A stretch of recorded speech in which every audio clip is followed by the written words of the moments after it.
Welcome back, guys, to the True Sports Physical Therapy Podcast. Today's guest is a soccer rehab expert. His name is Dr. Steve Fell. He is the owner of Performance Science and Rehab, but also he is so heavily involved in the sport of soccer and doing it at the highest level. He taught me a ton as it pertains to soccer rehab, soccer preparation, strength and conditioning specifically for soccer. He is currently the Director of Health and Performance for Sporting Club Jacksonville. That's in the USL.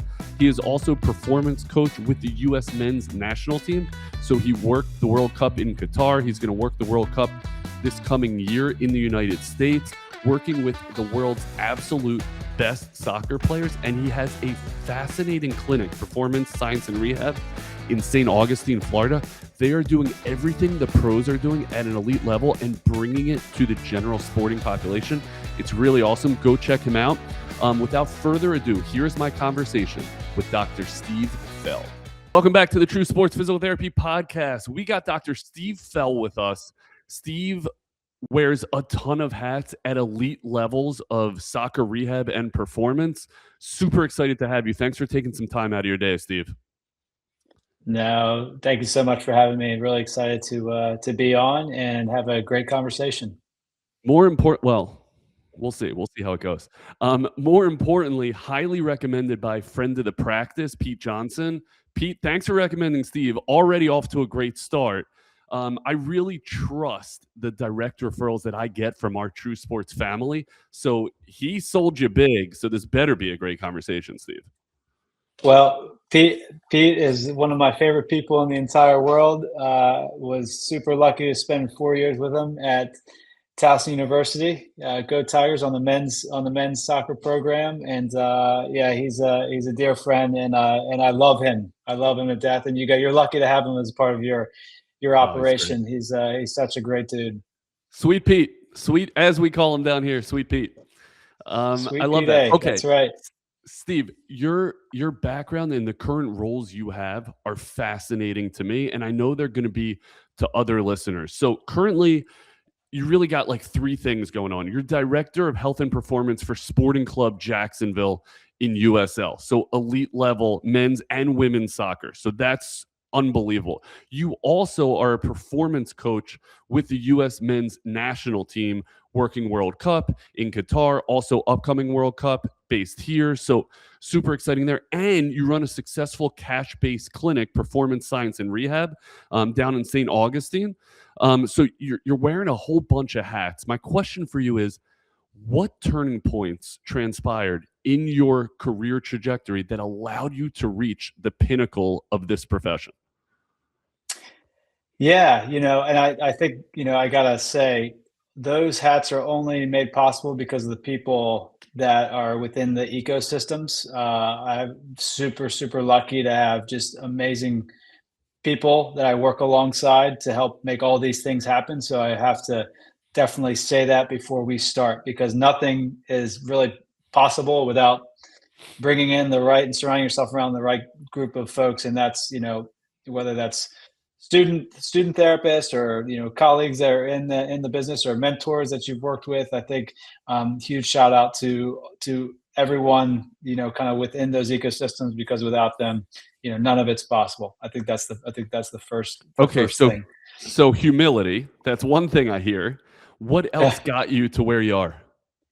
Yeah, so I think for me, I've always been a little bit stubborn and kind of how I approach everything, and that like if you're going to go down a path, why not try to do it the best you can, and I had a great mentor who taught me that early on, basically said, whatever you do, whether it's picking up trash or president of the United States or whatever, insert whatever, why wouldn't you do it the best you know how, or the best way? And like, that's always stuck with me. So I try to keep that at top of mind when I take on endeavors and kind of figure out paths. And, for me, like most people, it starts off with like a love, right? So for me, it was football, and, always wanting to be around the game, soccer. So always wanting to be around the game.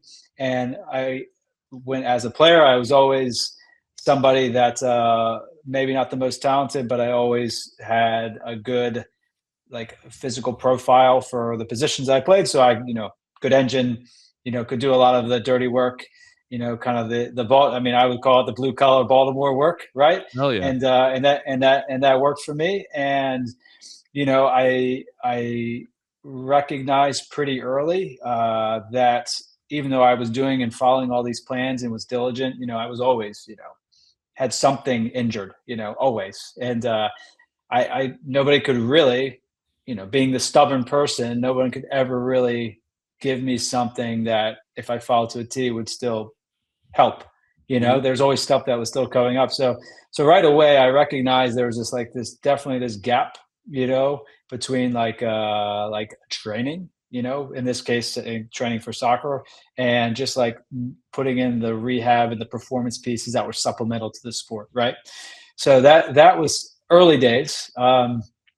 So fast forward, after I played at Towson, had the opportunity to play with the Baltimore Blast, for 3 years, and when that ended, I had the opportunity to go. I thought maybe right into coaching, kind of destined to coach, but recognize like this area, right? This physical preparation area was like elusive. Nobody could really tell me, what was happening. I did exercise science in undergrad, so I, a little bit to be dangerous, right? So Mhm. you start going down these rabbit holes, and the decision came to, do I maybe go to grad school or do I go into coaching? And at the time, I had a couple opportunities to go into good Division One, assistant positions, and decided to reroute and either go into a master's in strength and conditioning or just pursue physical therapy. And I just came to the conclusion that, if you go the physical therapy route or had the opportunity to go the physical therapy route, that's going to set you up potentially better to understand the whole continuum versus going into a master's of strength and conditioning, where I think the jump to the other side is harder, right, Sure. to understand, because it's just maybe a little bit more nuanced, right? And that's not a disrespect thing to the strength and conditioning world. There's honestly, I'd hire a strength and conditioning coach, a good one, over a lot of physios, Sure. Yep. for their understanding of loading and in these areas. But that was my rationale at the time, and ended up going to PT school, and that's when Dave Tenney and Seattle Sounders put together this first mentorship of kind of physical preparation for for sports scientists and strength coaches and physios. And I remember reaching out to Dave, who's also a Maryland guy, and just like when I was in school, and just say, "Hey, Dave, you're like the only person doing this that I see. Like, how did you do it?" And then he's like, "Hey, why don't you come out to Seattle for a week, during PT school, and see what it's all about?" And I didn't hesitate. I took a letter grade off of his class, and I went there straight across the country to be there, poor, like sleeping in a car, like just really, honestly, just needed to be around. And there was 20 people at this conference, first one, and I can tell you from that conference, my first real mentor, Paul Caffrey, Darcy Norman, who I worked with on the national team for 3.5 years, Jordan Webb, who's the current director of performance, Dave McKay, who was one of the original guys in the performance world in MLS, now as the technical coach. We're all at this conference. So it was, and then Steve Tashton, who brought me into the men's national team, was also there. So it's amazing how small the world was at that time, and how I was just like put into this environment, like not knowing, right? But it's there is where I learned of like, wow, you can use, like, at the time it was like, a mega wave, and catapult was like, I mean, it was new. It was all new Yep. stuff, right? About how you could use it to measure and apply it to a footballer's training. And I was like, okay, that's the direction. Hmm. So the second I got out of PT school, I went right, heavy manual based, like a lot of good programs. I went into outpatient therapy and, was working, you know, a lot, Yeah. seeing a lot of patients, getting a lot of reps, which was good. But at the same time, recognize that, I had a gap in my performance knowledge. So I was able to go back to Towson, my alma mater, and convince them to bring me on as a volunteer assistant strength coach in the weight room. And I did for about a year and a half, was basically working in the morning 3 days a week with some teams, and then going into practice. And just I was at that point where I was like, I can't do it, because I was like totally done. The opportunity to come to back to St. Augustine, small little Division II school called Flagler College. They were desperate for a strength coach because they're the one that was here prior left. So I pitched, hey, I can, you fake it a little bit, teammate, right? You say, I can go in there, I can organize you, and I can build with the athletic training staff. There were like three athletic trainers, and I'll do it for free. And that's what I did. Moved down with my wife because we love St. Augustine, so it was easy. Moved back and got stuck in right away. And after about 2 months, they offered me a full-time position, which at the time I think was maybe 40 grand a year. So you go from making 75, 80 to that, to nothing, to four. It's like, but it was that ability to like say, you know what, this is what I need to do. That really opened the doors, because 2 years of doing that, I was about to get, kind of promoted to like this associate athletic director within this college to kind of do, the athletic training and the performance side. But I got a call from a dear friend that a former player that I played with, and he had got an assistant role within the Houston Dynamo organization, MLS. And I didn't talk to him for maybe 9 years, but he saw what I was doing. He called me. I got a call from GM, came out, interviewed, and the head coach said, you seem like a nice guy, but if you're no good, you're fired. That's what he said. And, not a great guy in the end of it. But at the end of the day, I was like, wow, okay, here we go. So ended up leaving that dream position at Flagler, where you really couldn't do anything wrong. You're like well-liked, by the coaches and the student athletes, because you gave them some structure. That was it, right? Yep.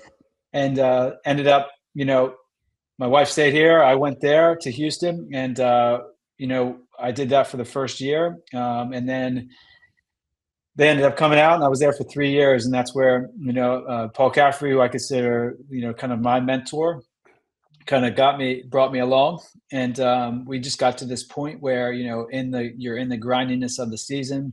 You're not maybe a little underqualified for the role, but you're still doing it, and you knew just enough that you were like, okay, they're asking you to come back. You're doing it. So all those little bits, right? And then just surviving in this kind of stressful kind of dealing with players making money and good money and the egos and all those things. Very new, but you kind of just do it and you try to just be in, and you just try to do best you can on the day for the player. Yep. And for the staff, taking a lot of unnecessary stick along the way, but you take it. So I ended up transitioning to Phoenix Rising, which is in the USL, to be kind of more of a lead, to understand all the processes. So that's where I really got the exposure of working with the staff to develop on-field training, and working with the athletic training staff and the sports science staff to really bridge it all. And did that for 2 years, and we had a lot of success. We did a really, great job as a department when we talk about player availability and health and just, on-field success. We had, 21 game winning streak, still the best, kind of winning streak in American soccer, which was awesome. Again, that's the credit to the players and the technical staff, but you're a part of that.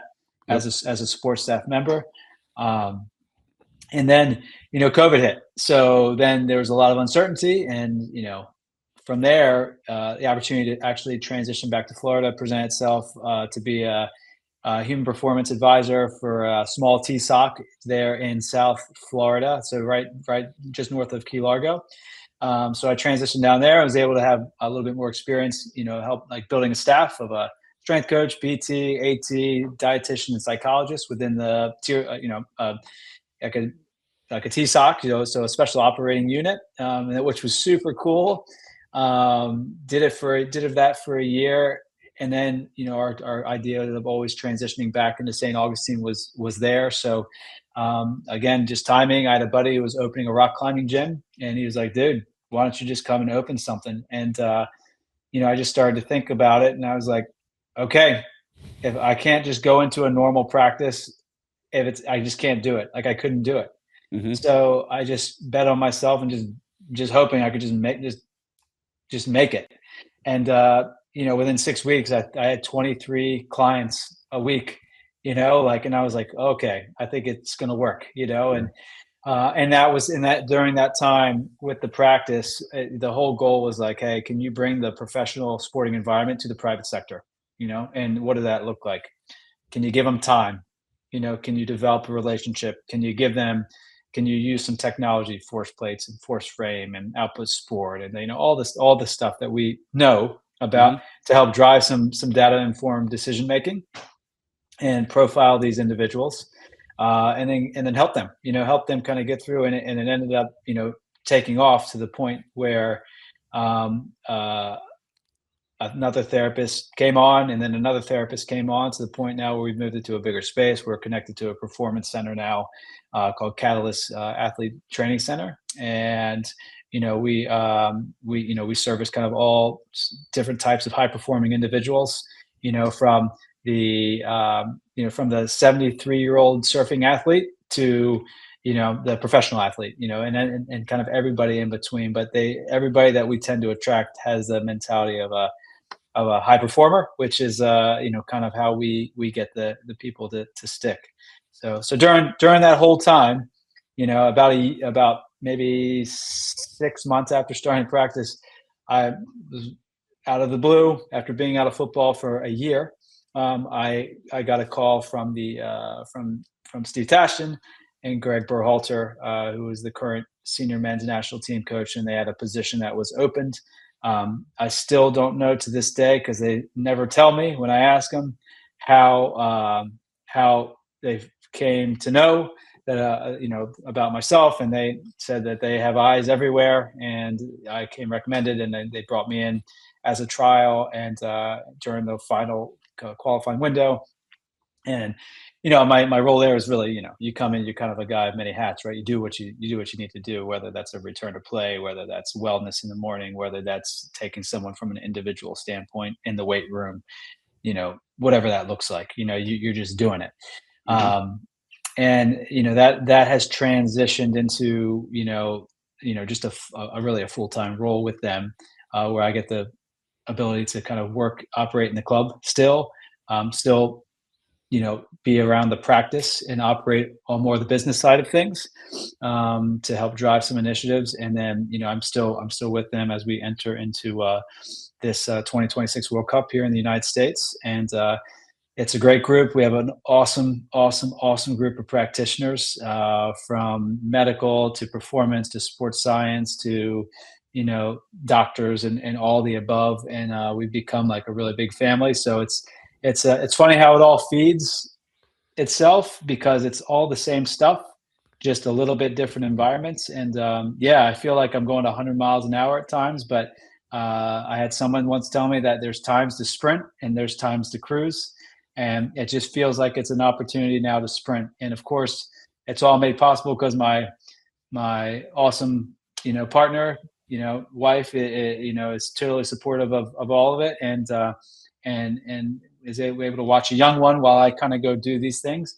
and knowing that in the end it all pays off, for the next thing. So that's a very long-winded No, but journey. listen, it's awesome. Like what I heard, you started with humility, then you got to grit, which I think is something that needs to be talked about more. Like your willingness to take pay cuts, to sleep in your car, to take some gambles. Like I think that needs to be stressed and kind of brought to the forefront. There's not enough of that in Uh, our field. it's funny. I just went through this process of hiring the high performance side for the men here, because we start at the end of the month.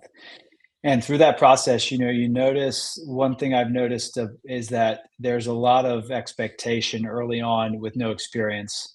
And I think I remember this during one of my contract negotiations, one of my first ones. I asked if a salary was negotiable, and the general manager looked at me and goes, "Well, yeah, that depends. How much experience do you have?" And I was kind of confused by the question. I go, "Well, none." He goes, "Well, what do you think?" I laugh at it now because that is, I think, you know, is there money to be made in professional sport? 100%. But you got to get your foot in the door and you got to show that you can. It's not even a skill set of doing what you've been taught to do in school. It's the skill set of, can you relate to individuals? Can you get the trust of players? Like, that's the very first and most important thing. And if you have that, everything else comes. Yeah. But you could be the smartest person in the room, because I definitely am not the smartest person in the room by far. But I think the skill that I have is I enjoy learning about people, and I think like that is genuine, and I think that resonates with players. And I think when a player's happy, that is going to affect everything upstream, from the sporting director to the coaching staff to the ownership, etc. So that is a big thing for me, is that you got to be willing to sacrifice, in ways that with an end goal of mine, like, hey, I know if I do this well, like, we're going to get there. I had a good friend who just said, hey, the ABZ method, right?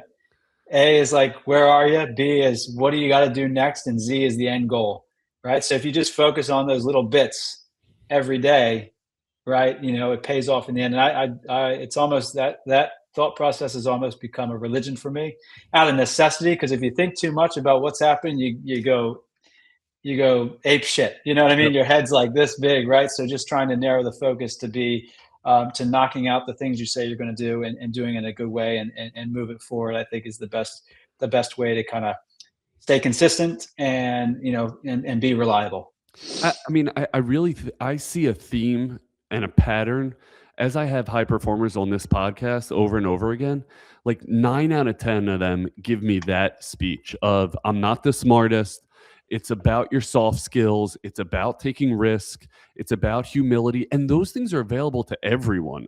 Like being the A+ student at the #1 grad school in the country is not available to everyone, but those other Mhm. things are. They're a choice you make. I just had Joe DeFranco on. He was telling me, he's like, dude, I got like a 960 on my SATs. I've had like Kelly Starrett on, and he's telling me about, like, I scraped through grad school, by the skin of my teeth. Meanwhile, these are at the forefront of our profession, and Mhm. it's more by grit, humility, willingness to take risk. Like, that's what helps you guys succeed. I think it's important for everyone listening to hear that stuff, how important that is. Yeah, and I think one thing I've learned, and like, you see the top performers, and like, I'll say the names because you look at guys like Paul Caffrey, you know, Darcy Norman, Steve Tashton, like, I'll name some, Kenny Ishii out of Japan.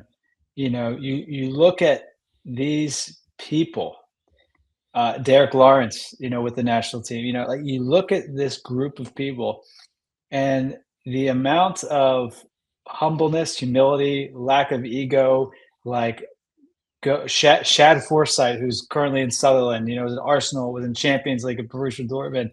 Like, these guys, they are like, hey, it's a we thing.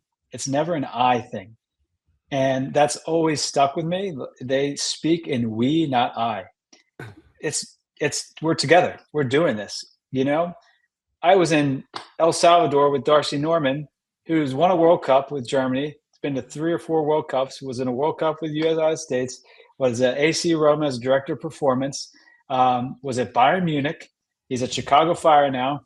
Me and him were in El Salvador making shakes in this little dungy bathroom, and he's just bebopping along at 3:30 in the morning after travel.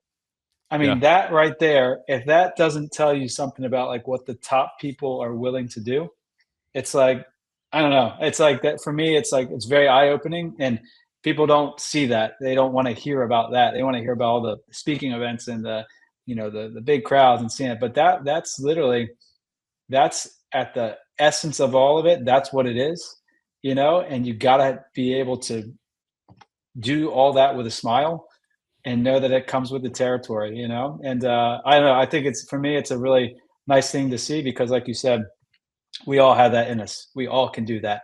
Yeah. We can control how we react to that. And yeah, it's a really cool thing when you have that realization that you don't need to be the smartest. You just need to be willing. And I Yeah. think when you can do that, possibilities are endless. Oh, it's good. It's good advice for the next generation. It's good advice for schmucks like me. Like it's just important to focus on that which matters. And you're exactly right. That is what matters. Okay, I want to get a little clinical with you, Steve.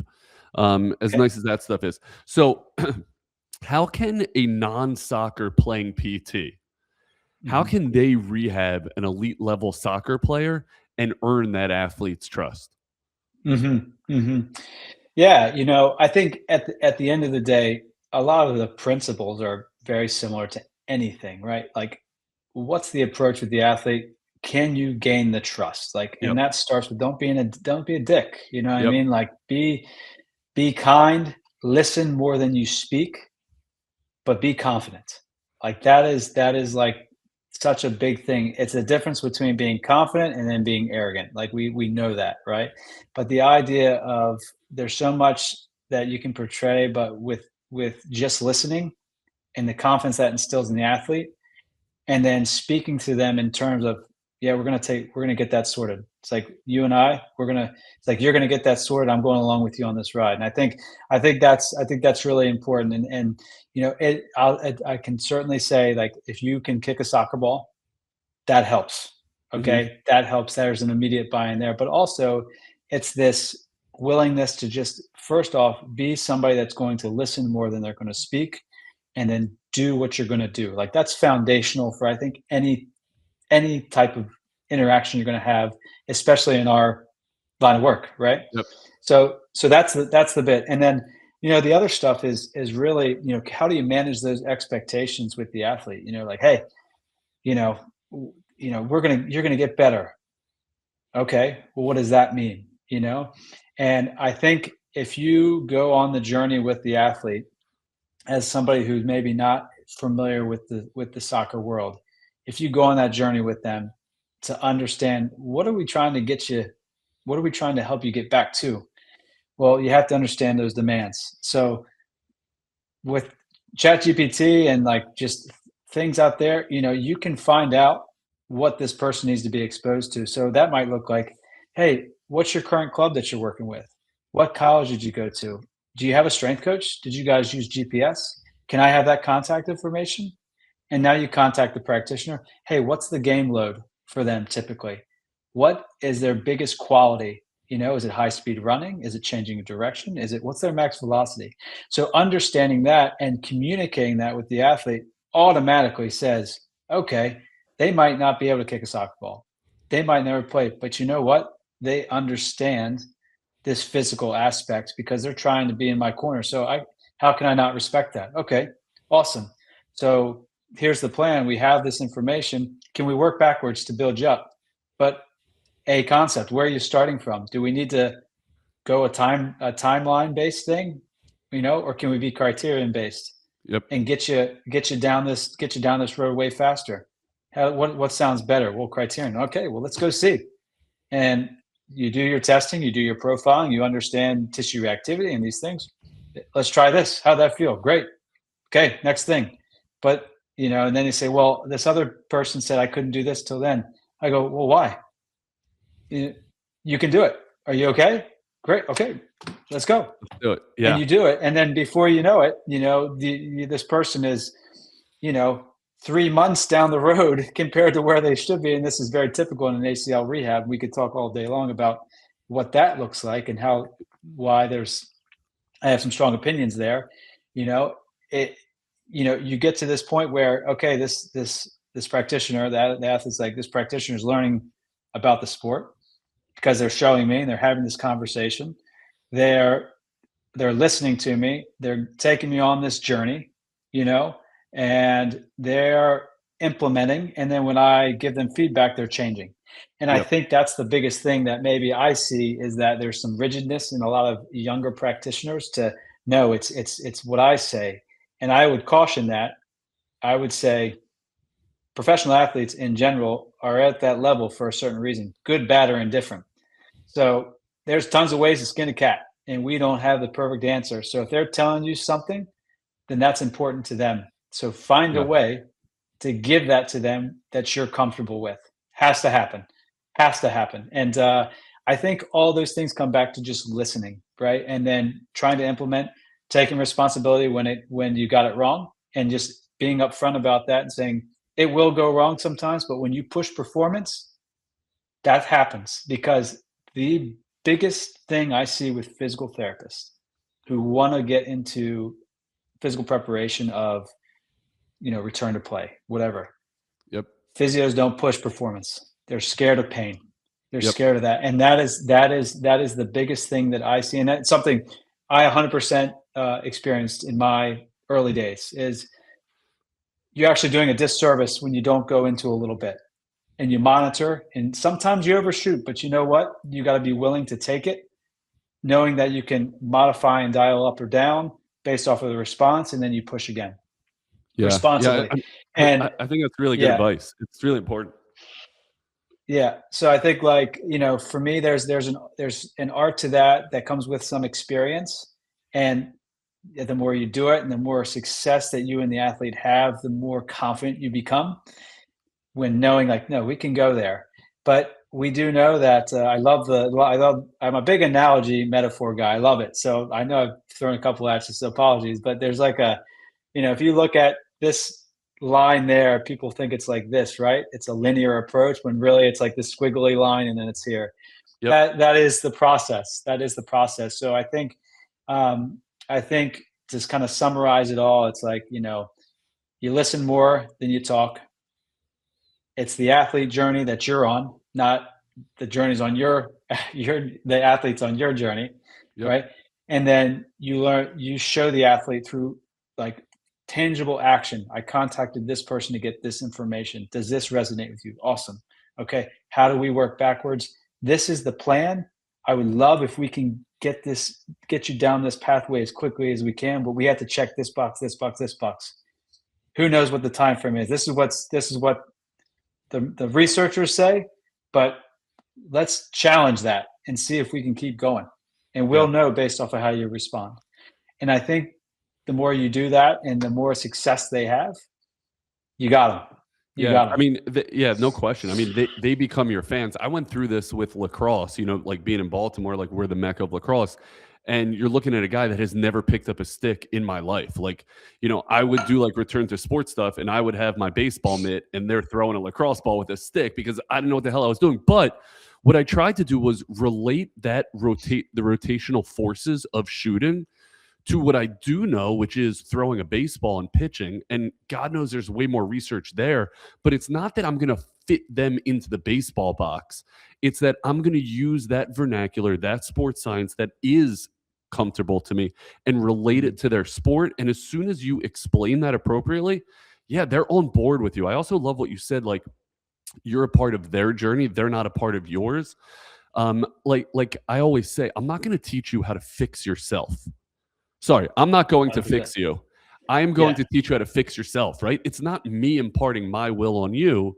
It's you kind of learning the tools to get us where we need to go. Let them be the guide with your confidence and expertise. So that really lands for me. I appreciate that. Tell me what the subtle demand is in soccer that separates it from like a return to run protocol. What do I need to know as I'm progressing the soccer athlete back on the pitch versus I'm getting someone back to run marathons? Yeah. I think if you look at those two sporting demands, like, football is classified from a metabolic standpoint as a very aerobic alactic sport. So what does that mean? It's you have to have a good engine and to do intensive actions. And because the good engine is going to support the intensive action recovery to do it again. And the more intensive actions that you can do with this, there's exceptions to this. Messi doesn't run at all, but he's the best player in the world. But generally speaking, the more intensive actions that you can do in a match and do it for a long period of time, the more sporting success you can likely have potentially. That's a generality, right?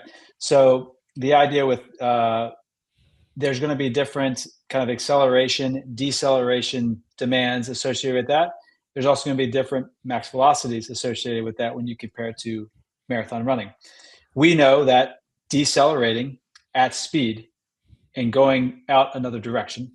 Mm-hmm. We know that to be the most demanding thing that on our system. We know that. So if you look at field and court-based sports, you're getting a lot of that. Sure. You look at more linear-based sports, you're not getting as much. Now, does that mean that there still isn't a cost? I mean, of course there is, of course, 100%, but it's not as costly metabolically, okay, on the system to go in a straight line continuously without putting the brakes on and going the other direction. So that is the biggest thing when we talk about return to running within a footballing standpoint. Like for me, I get very say an ACL. We look at ACL. A lot of people say, hey, ACL 3 months, you can start jogging, right, continuously. And I look at it as like I don't agree with that. I think you can get 10 weeks if you have calf strength that's 6 to 8 times your body weight isometrically. If you have a single leg squat that you can expose yourself to 8 to 10 times body weight. If you can do that, you have the permission to now work at your max aerobic speed for 15 seconds at maybe 100%, which is an intermittent based thing, because you think about what you're doing there is that you're just testing to see if the limb is ready for is strong enough to endure some exposure, knowing that the ability to be a little bit more reactive with running, right, is going to be tolerable. Like that is the entry point versus, hey, you got good quad stuff, hamstring stuff. Okay, you can start jogging for continuous, even though we don't know if movement quality is there or not, or if you even have a foundation to support that. So that's kind of the first part into running. So that might be, you look at that, it's like, okay, well, this from a marathon standpoint, maybe this is like, okay, maybe they're there. Now we just need to work on volume. Yep. And then we work on a little bit of volume, and now we work at some more intensity, shorten the volume. Football, that's the very first thing that you're looking at. And then now you're saying, okay, how do we incorporate this in a more of a different pattern, all right? A different pattern, a little bit more of a curved running, or it might be like a change direction that's sub max. Yep. And then you're looking at 75%, 80%. And then how do you do it in a very chaotic and, how you do it in a closed situation, in a very reactive situation. And then when you introduce opposition, where you have some decision making that's challenging, that's the process where I think from a individual sport like maybe marathon running, there's less of that. Yep. And I don't want to disrespect marathon runners. There's an element I there. just think it's different.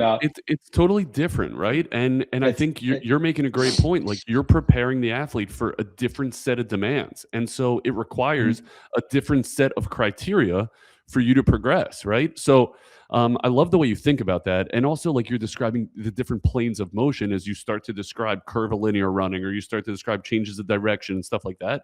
So I love your mindset there. What does it look like in the gym, based when it's dependent upon like the sport they're returning to? How does it change?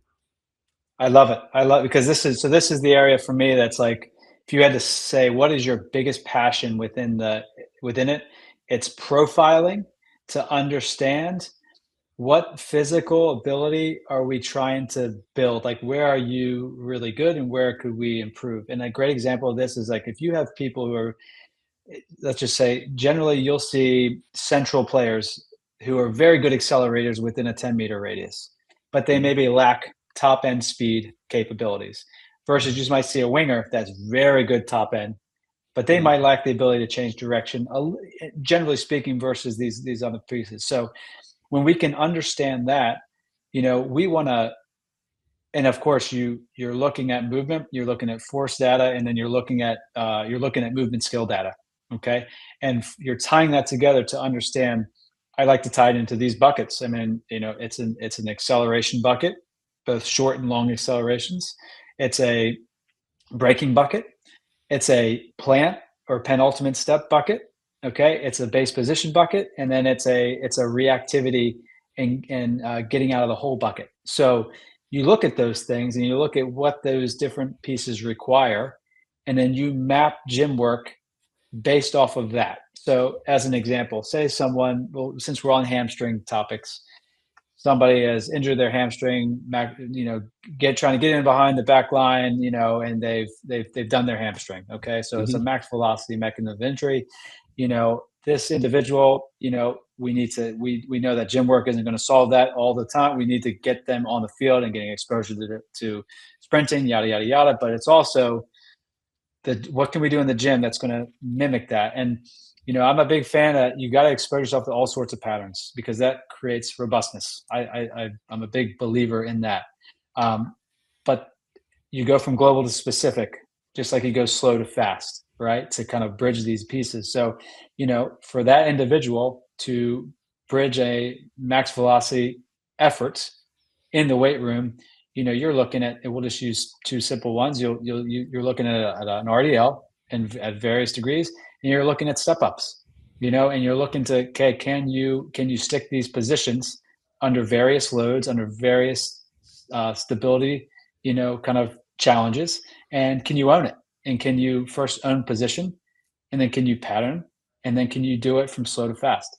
Yeah. And that's my simple framework that we teach, kind of our high performance department to operate within, and it's based off the injury. I mean, another one is like an adductor injury. Now you're looking more frontal plane. You're looking at, maybe it's more, kind of lateral split squat pieces, right? Followed with, different types of kind of different. And then you tie in a plyometric piece where it's more, bounding, and then rotational bounding, and then, just different, again, stability challenges there. Can you own positions after you stick? Can you do it continuously? All those little bits you're looking to expose the athlete supplementally to. Again, for me, it's about creating robustness and challenging the tissue. And for me, I prefer to do it in a fatigue state because they can control the weight room, So body weight stuff, if they're under fatigue from a field session, post session, they can control that. And they're still going to get, in my head, benefit there. Of course, you add load if you feel up for it and you go and you do it, but you can control the weight room a little bit more than you can the field when you're talking about you're controlling for velocity. So that's a little bit how I think about it. That doesn't mean you don't do velocity stuff in the gym. 100% you do it, but you have more ability to work on in a way that's a little bit, I would say, safer as far as exposure at certain times versus sometimes on the field. You're more control on the field. Sometimes you're depending on the field conditions, or if it's raining, or if there's a bump or whatever that looks like, you can't account for all these things. So but you need to do it at speed because that's game speed, that's game like that. So if you're really pushing performance, you're hyper focused on that. So that's one example of kind of how I would try to bridge it into the weight room. Very simple. Yeah. I mean, I appreciate that. That's another theme that I find from people at the forefront of the profession, of their given profession or niche, is really keeping these things simple. Like, that's the way you scale these things, like not getting too fancy. It like pulls you out of like the Instagram fancy world and more to what is repeatable, what is measurable, and how do we apply that? So I love hearing that. Which objective markers tell you that a soccer player is ready to return to competition? And how does that differ from other sports per se? Yeah. So, for me, I think looking at isometric strength, I think is a key, simple, low hanging fruit thing. So you look at calf, you look at squat, you look at end range hamstring pieces, right? Isometrically, people will bastardize the Nord board. It's not perfect, but it gives you some information on, okay, open chain, what does this look like? Okay, great, perfect. So I think appraising some of the force producing capabilities is important early on to give you permission to then go into, hey, let's just use a counter movement jump as an example. Like, there's great research out there to show lots of different things, like, per body weight, what that output should look like and where they fall within a level. Okay, that's good information. So we, a force plate that looks at looks at bounding to look at deceleration producing capability. So now you're doing it in a way that's more movement skill based, right? More game like that you might see, not perfect, but it gives you some intel. You look at single leg hopping, for reactivity, to understand what that looks like from an RSI standpoint. And, this all comes back to their profiling that you do at the beginning of the season. So how close are we getting, or are we improving upon the profile that we saw? That's always important from a contextual standpoint. So, You can so see some that's really, awesome. Sorry to cut you off, Steve. That's yeah. awesome when you're able to profile someone preseason. What happens when they Mhm. walk into Performance Science and Rehab? Right? You've never met this Mm. person. They pulled their hammy Yeah. last week. What do you do? Yeah. So big for me, it's all, given the experience of doing a lot of them, you kind of understand where their population falls. But say you didn't have that, you're always looking, hey, the symmetry. It's like, how far off are we from the symmetry? And you're looking like, what is that? You're typing that objective number, like, shit. You know what I mean? Or was bad and it looked bad, or was it not great, but the quality actually looked, you had to apply it.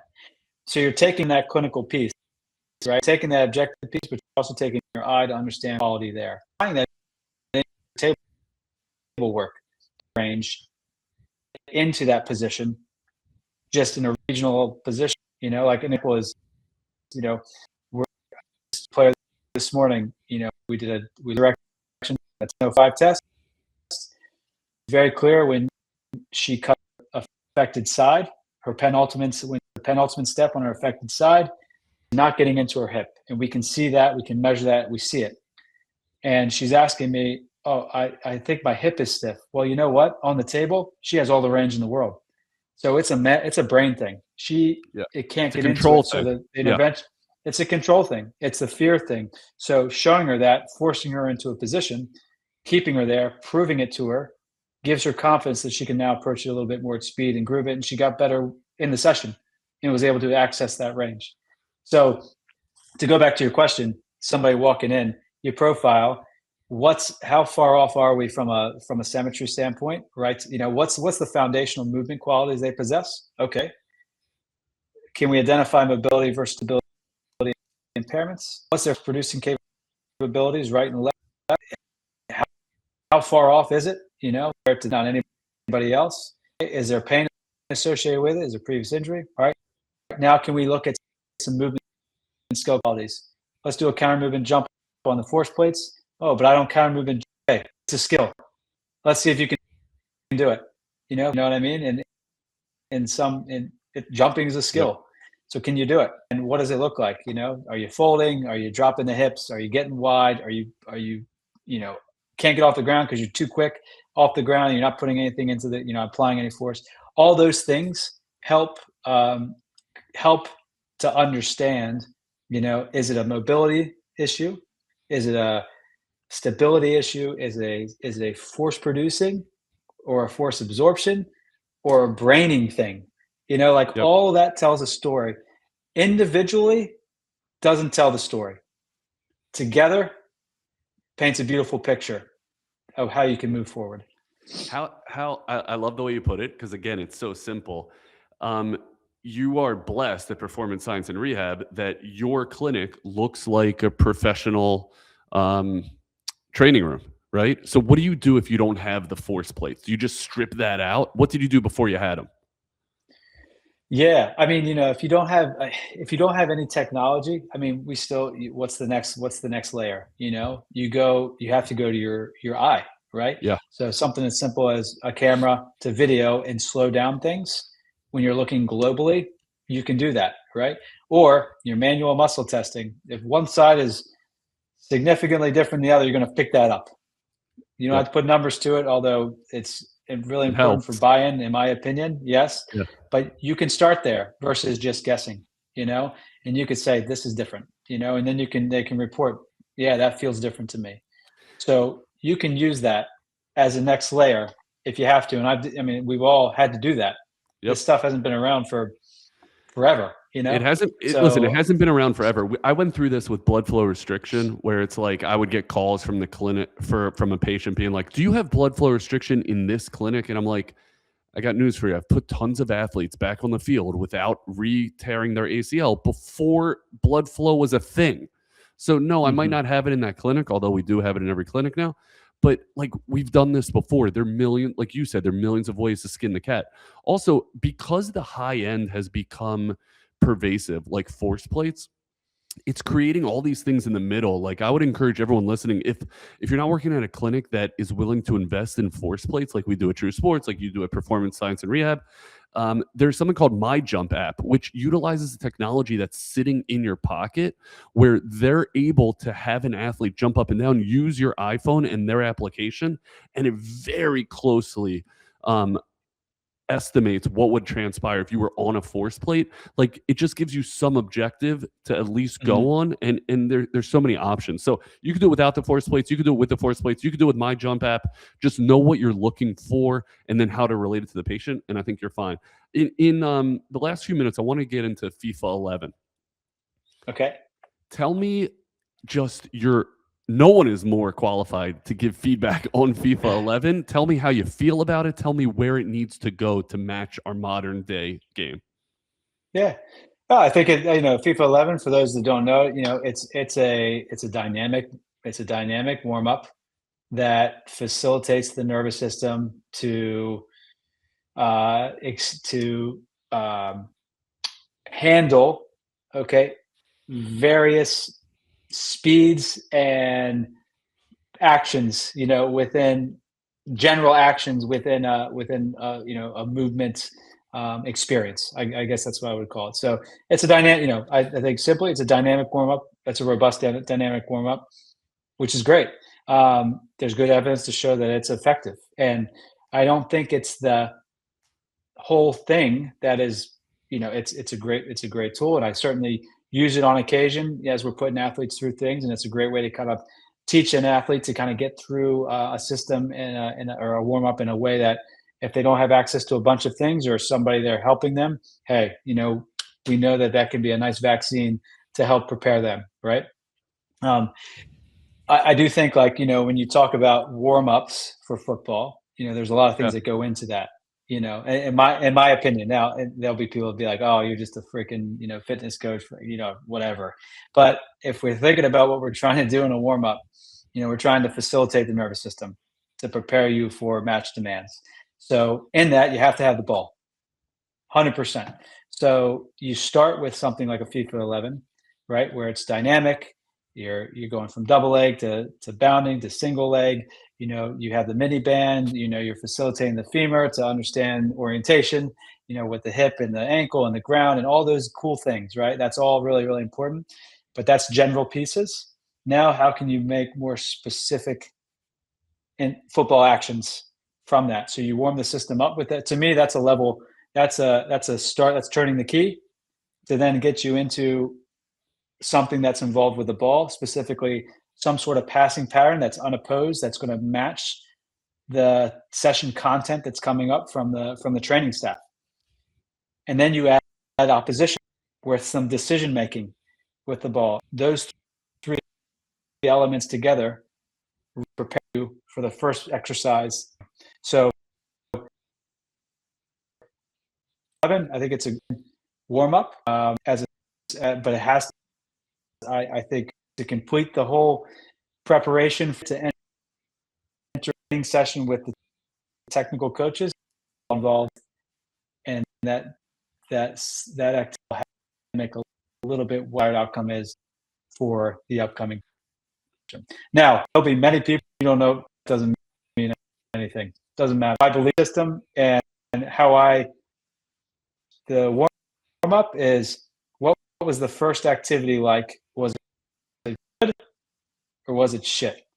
And if it was shit, then the warm up was supposed to do. And I asked the coaches that to rank that, because keep logs of that to understand. So that's I think all that's important. Listen, it is important. Also, I know you're the soccer guy, but like that little snippet is so applicable to any sport we do, whether it's baseball or basketball or whatever. It's like, grossly are we prepping the system to move? And then, just like you said with the weight room, can we then whittle it down to task specificity? Can we put a ball either on your foot or in your hand, etc., mimic the sport? And then you said something very important at the end, which is, are we also doing it in a controlled and then eventually a chaotic environment. I think that sets you up. You can fine tune those things, but you got to be filling each of those buckets. I think that makes a whole lot of rational sense. And I think it even ties into the first question I asked you, which is like, what separates prepping for return to the pitch from prepping to return to other sport? I think it's that, right? It's like, how well are you fine tuning the motor pattern to that very specific task? 100%. 100%. Okay. I mean, that's how my simple brain works. Not so simple, Steve. I appreciate you you simplifying. It's not so simple. Okay. Give me a 30-second elevator pitch on why I should work at Performance Science and Rehab. Oh, wow. Yeah. So Performance Science and Rehab, we pride ourselves in bringing the professional sporting environment to the private sector. And one of the things that we try to offer is an opportunity to give young practitioners an experience that gives them entry into the professional setting. And what I mean by that is, we have myself who's worked in professional sport, and then we have another fellow who's worked in the NBA for many, many years. So together we have quite a robust network of practitioners in every sporting environment. And we both get calls every week on, do you have somebody for this role? Do you have somebody for this role?